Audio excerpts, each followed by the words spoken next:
유시민 작가하고도 참 방송 많이 하셨잖아요, 교수님. 네. 요즘에 이렇게까지 유 작가가 부각되는 이유를 모르겠는데 또 김어준의 문조털레요의 털, 김어준 방송에 출연을 해서 정축을 해야지 재건축이 무슨 말이냐 하면서 이재명 대통령을 직격했다는 이야기가 나옵니다. 유시민 작가가 완전히 최전선에 나선 상황으로 보이는데 왜 이러는 걸까요?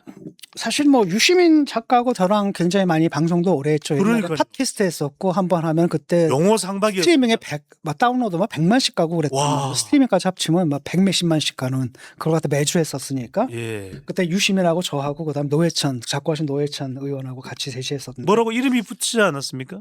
그 카페 정치 카페였어요. 아, 예.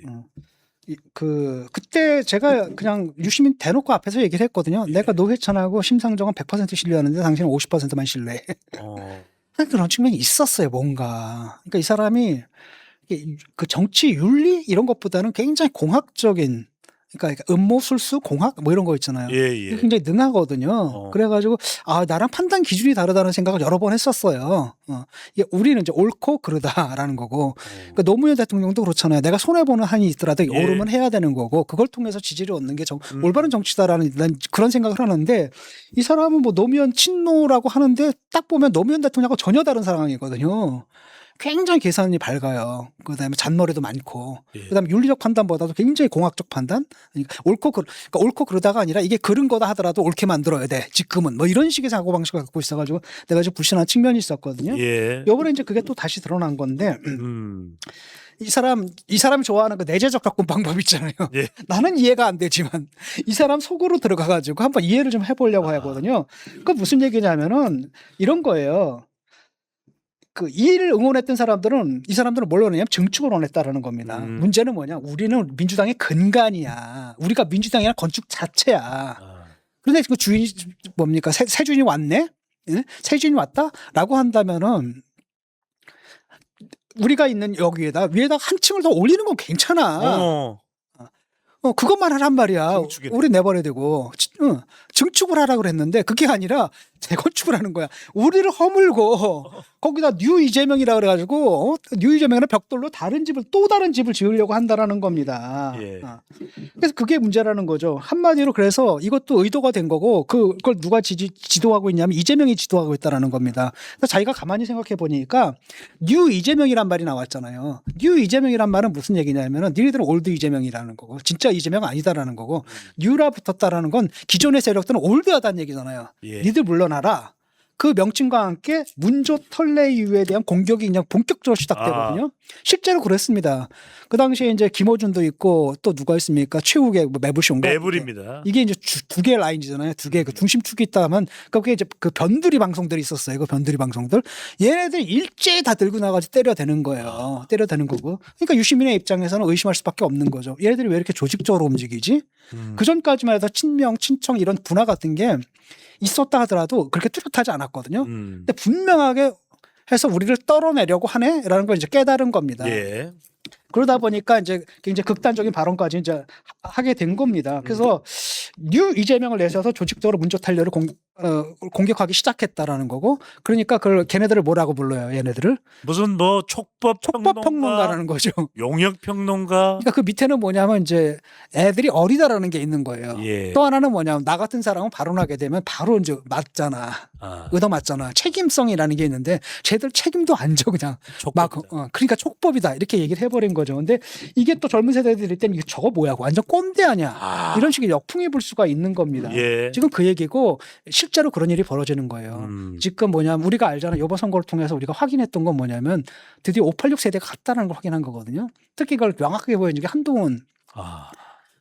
그 전까지만 해도 민주당의 선거 운동이 국힘에 비하면 월등히 나왔거든요. 예. 국힘 거 보면 진짜 후져서 못 빠졌잖아요.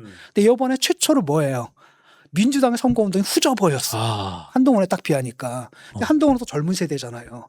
그들보다 10년이 젊거든요. 그러니까 한국 정치가 드디어 이제 세대 교체가 시작되는구나 이런 거였단 말이죠. 이걸 갖다 저쪽에서 하는 거예요. 지금 이재명이 이걸 하려고 하는 겁니다. 그런데 이쪽 문조털레오는 뭡니까? 그냥 586 정치. 우리가 건물이야. 우리는 무너뜨리지 마. 거기다 니들 그냥 얹어. 이 얘기를 하는 거예요. 예. 근데 저쪽에서는 그래서는 안 된다? 다 무너뜨리고 새로 져야 된다. 그러니까 홍익표는 뭐라 그러냐면 재건축 말고 재개발도 있다. 더 과격한 얘기야, 더 과격한 얘기. 예. 재개발이 있다는 얘기는 뭐냐, 다 갈아엎고 다시 짓겠다는 겁니다. 왜냐하면 차기에는 결국 세대론이라는 게 굉장히 중요해지거든요. 이미 이제 갔단 말이죠. 젊은 세대가 그 자리를 차지할 텐데 여기서 지금의 옛날에 운동권 가지고는 안 된다라는 게 저쪽 생각이에요. 예.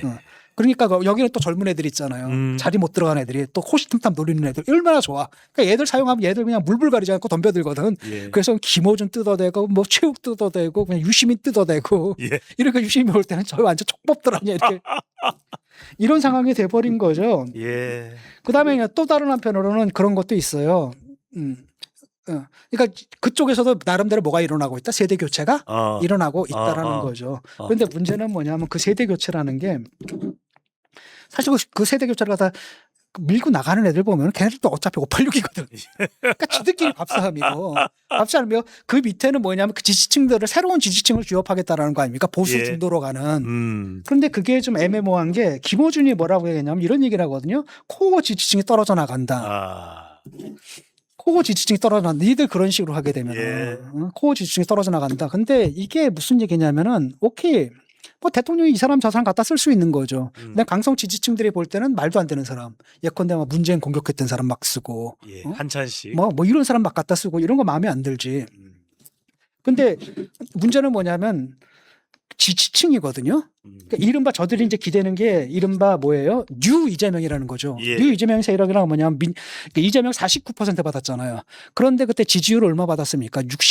거의 60대 후반이었잖아요. 예. 거의 20% 차이거든요. 이 20%가 새로 유입된 층이에요. 뉴 이재명이거든요. 중도 보수 성격이 있습니다. 그렇죠. 선거 때는 안 찍었는데 그 다음에 하는 걸 보고 찍는. 그러니까 이 사람들 축으로 가겠다. 그럼 중도는 우리가 완벽하게 장악해서 장기 집권으로 갈 수 있다라는 게 이제 저쪽의 생각이라는 거죠. 예. 근데 뭐냐면은 시사인에서 이제 한국 리서치를 통해서 여론조사를 했거든요. 근데 뭐냐 거기서 재밌는 게 뉴 이재명 있잖아요. 예. 이 세력들은 강성하고 완전히 달라요. 와. 성향이. 대표적인 게 뭐냐면 이재명 수사에 대한 생각을 물어봤거든요. 예. 이재명 수사가 부당했느냐 안 부당했느냐. 검찰에 의한 이재명 수사가 부당했느냐 안 부당했느냐. 심지어는 뭐냐 윤석열 검찰에 의한 이재명 수사가 부당했느냐 안 부당했느냐. 그랬더니 부당하지 않았다가 48%예요. 뉴 이재명은요? 부당했다가 22.7%입니다. 야. 이거거든요. 그러니까 충성도가 낮아요. 그러니까 잘할 때는 지지하는데 이건 아니지 하면 얼마든지 지지를 처리할 수 있는 겁니다. 반면에 그 전통적인 세력 있잖아요. 예. 그쪽은 부당했다가 68%예요. 야. 부당하지 않았다가 16%. 여기는 그냥 옳든 그르든 간에 무조건 우리는 지켜주겠다라는 거거든. 그러니까 김호준이 그 얘기를 하는 거야. 예. 여기는 봐라. 내가 데리고 있는 애들은 무조건 널 지켜주는 애야. 근데 너희들이 지금 쫓고 있는 그 헛개비들 봐라. 걔네들은 뭐라느냐. 이재명 수사 부당하지 않다? 48%야. 거의 뭐 그러니까 부당하다의 그 3배 이상입니다. 3배 이상. 3-4배예요. 예. 이런 식으로 얘네들 떨어져 나가지고 네가 정권 유지할 수 있어? 이 얘기를 지금 하고 있는 겁니다. 지금. 자, 이 와중에 적통 경쟁을 벌이고 있습니다. 누가 이 정치적 유산을 개성하고 있느냐 했더니 이게 난립니다. 지금 정청래 전 대표는 내가 노무현 기저입니다. 이랬더니 강력한 이 전당대회 경쟁자인 김민석 총리는 난 DJ 기저입니다. 이러고 있는데 심지어는 뭐 송영길 의원의 경우에는 정청래가 노무현 장례식 참석도 안 했다 이랬다가 참석을 한 사실을 알고는 또 사과 발언까지 했는데 지금 내가 노무현 뭐 적통이다 아니다 DJ 적통이다 아니다 이게 난리네요 교수님. 야, 이게 이제 그 좌파랑 그 우파랑의 차이예요. 예.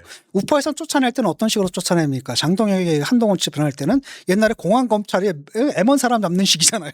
예. 막 사건 조작해가지고 말도 안 되는 거 특집 잡아가지고 깜빵 보내고 이런 식으로 쫓아내는 게 이제 그쪽이거든요. 공안검찰 스타일.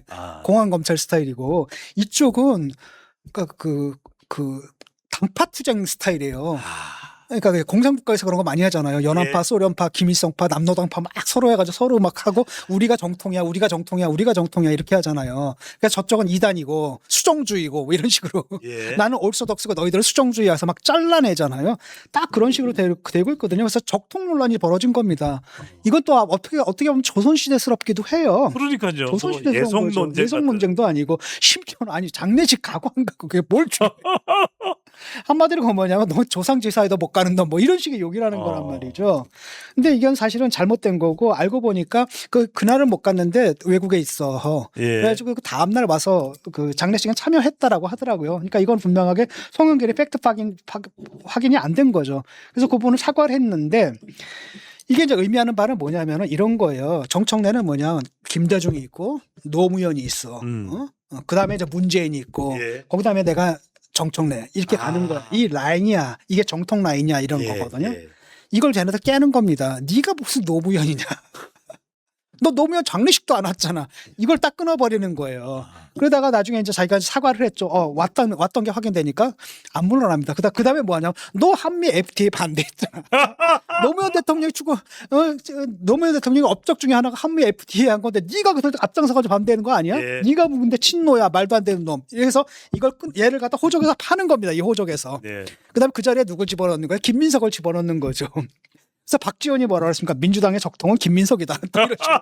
그러니까 니들 집 그냥 다 허물어가지고 집 밖을 쫓아낸 겁니다. 쫓아내고 그 다음에 뭡니까? 집에서 쫓아내는 것까지도 부족해가지고 호적에서 이제 파는 거예요 지금. 호적에서 파는 거고 그러다 보니까 김민석의 약점은 또 뭐예요? 그 노무현 2002년에 그렇죠. 정몽준에게 같은 거죠. 배반한 거죠. 그러니까 얘네들 딱 뭐라고 하냐면 김민석은 난 DJ 키즈다. 노무현 라인은 아니지만 난 DJ 라인이고 사실 DJ가 바로 민주당의 건국의 아버지 아니냐. 네. 난 이렇게 간다라는 겁니다. 이렇게 가가지고 그다음에 그 라인을 잇는 게 결국은 누구까지 가는 거냐면 나까지 온다. 김민석. 그래서 자기가 다 적통이다라고 얘기를 하고 있는 거죠. 예. 참 정말 한심한 얘기입니다. 그러니까 딱 보면 유치하잖아요. 지금 뭐 하는 겁니다. 이게 결국 뭐냐. 북한에서는 백두혈통이냐 이런 거거든요. 나 백두혈통이야. 신라시대 때는 뭡니까? 그거 있죠. 왜. 이거 성골과 진골 싸움. 성골이냐 진골이냐. 성골이냐. 거의 그런 식으로 내버린 건데 결국은 그겁니다. 그러니까 한마디로 너희들 나가라고 한 다음에 우리가 원래 이 집 주인이었어. 네가 무슨 주인이야. 니들 주인 아니야. 그러니까 쫓아내는 거고 집의 소유권을 박탈하는 거고 더 나가서는 아예 그 가문에서 호적을 파버리는 일들이 지금 벌어지고 있는 거죠. 송영길을 이제 왜 끌어들었냐면 이제 호남 쪽 표거든요. 그러니까 정청래도 사실 호남에 대한 그립이 강하지가 않아요. 예. 그래 강하지 않은데 일단은 강성 지지층들은 대부분 다 그 김어준하고 그다음에 매불쇼 이런 쪽으로 왜냐하면 유튜브 정치잖아요. 예. 그쪽으로 완전히 설득 당해 있는 상태니까 열을 공격하려면 그래도 호남의 그립감이 있는 송영길을 좀 활용하겠다라는 거고, 그러니까 송영길은 결국은 이제 러닝메이트로 김민석하고 러닝메이트로, 그러니까 본인도 잘하면 내가 될 수도 있지 않을까라는 착각들을 보통 하잖아요 정치인은. 예. 그래서 나왔는데 그게 안 된다면 결국 어디로 가느냐? 외무부 장관 가고 싶어 한다 그러더라고요. 외교부 장관요. 네. 그래서 나는 외교부 장관으로 가고, 그러니까 아마 거의 확정된 것 같아요. 러닝메이트라 해서 둘이서 이제 경선이 벌어지면 둘이서 같이 정통에 협공하는 거죠. 협공하고 나는 빠지고. 그러니까 페이스메이커라고 하나? 그 마라톤에서 페이스메이커 중간에서 빠지고 딱 올려서 우승을 시킨다. 그다음에 나는 어디로 가냐? 외무부 장관 가겠다. 이 생각인 것 같아요. 예. 자, 내일입니다. 우리 방송하는 시점이 여러분들 6월 30일 6월의 마지막 날입니다. 바로 내일 7월 1일 이재명 대통령이 문재인 전 대통령을 만납니다. 교수님 어떤 의미입니까? 그거는 이제 그거예요.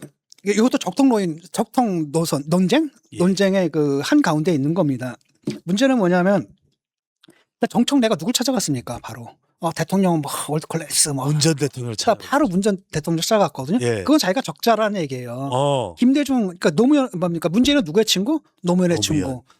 그다음에 노무현은 누구의 후계자? 김대중의 후계자. 예. 그다음에 그 문재인과 친한 건 나 이거잖아. 일 라인을 딱 했거든요. 장군을 딱 부른 겁니다. 그때 대통령이 참전한 거예요.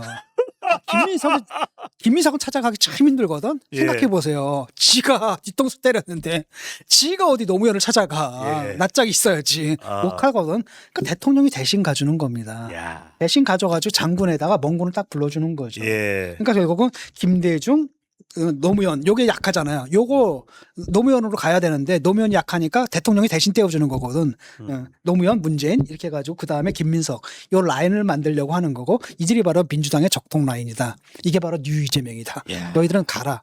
이런 수라는 거죠. 참 이재명 대통령이 이 당권을 위해 김민석을 위해 해줄 걸 다 해주고 있습니다. 노골적이잖아요. 너무 예. 노골적이잖아요. 당 대표도 지명하고 그 다음에 아니 아주 이번에 전당대회 때 아예 그냥 딱 너무 노골적으로 개입을 했어요. 당무 개입을. 예. 근데 그게 이제 누구를 연상시킵니까?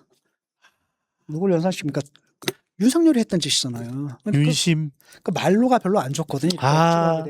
하게 되면 아마 이길 거예요, 자기들이. 예. 근데 그 후과가 분명히 있을 거라고 생각해요, 저는. 안 많지 않을 겁니다. 교수님 이거 진짜 완전 전쟁입니다. 이른바 총성 없는 전쟁이다. 피만 흘리지 않을 뿐 전쟁이다라고 이야기하는데 이른바 이 전당대회 끝나고 나면 누가 이기든 간에 문조 털레유 한강 새똥 대주길 봉합될까요? 아닐까요? 일단은 겉으로나마 봉합이 될 겁니다. 어쩔 거예요, 이제는. 장소가 딱 바뀌었지 않습니까? 그러면 이제 예. 줄 열심히 갈아타겠죠. 줄 열심히 갈아타는데 문제는 뭐냐면 그 지지층이 거의 세뇌당하다시피 해서 얘들은 굉장히 인지 부조화가 오거든요.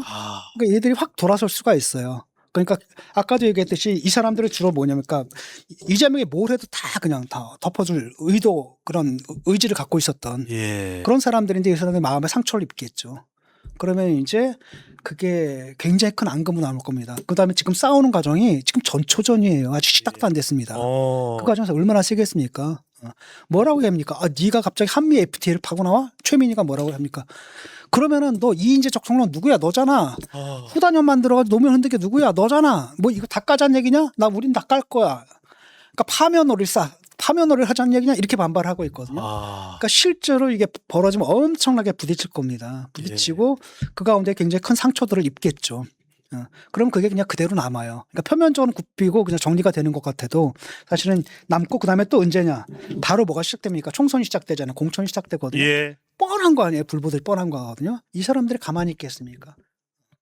다 반발하죠. 엄청나게 반발할 겁니다.